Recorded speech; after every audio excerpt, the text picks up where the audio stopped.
We are very honored that we can host this very important reflection on how we implement and how we have the executive body to take care of the important legislations that we form part internationally. Very special sense of gratitude for the University of the EU that is supporting us in this very important task of having a reflection and a review of how we are also complying and how we can strengthen also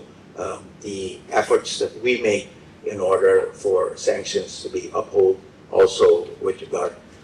to the legislation, but also the jurisdiction within which Aruba falls. It is important on occasions like this to maybe have a somewhat broader reflection on our position as a small island. Thinking about this moment and about this very important session that we are organizing with the International Institute, I am reminded of a very important book that during my first years in law we had to study, and it was a book, I would say, titled in Dutch, Drie typen rechtsvinding from Professor Villarda, 3 types of finding the signification of how to apply the law. It was a very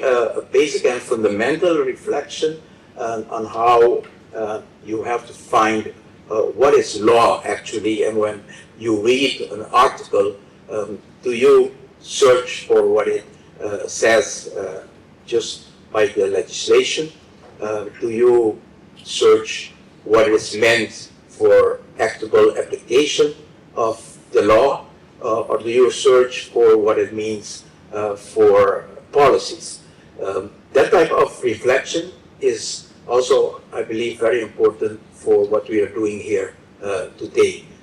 It is an important moment to understand that written language is not only what these sentences say per se, but also what they're meant and what their purpose is. And in that context, we are very blessed that as a small island, definitely in a very turbulent region, and I cannot stress that enough during these days, it's very important that we form part of an international framework that also gives us the support of institutions, also gives us the support of governance, and also a framework of laws that helps us protect better the territorial integrity of our island, protect better also the threats that could exist for such a small island like Aruba, and naturally also the integrity of our institutions.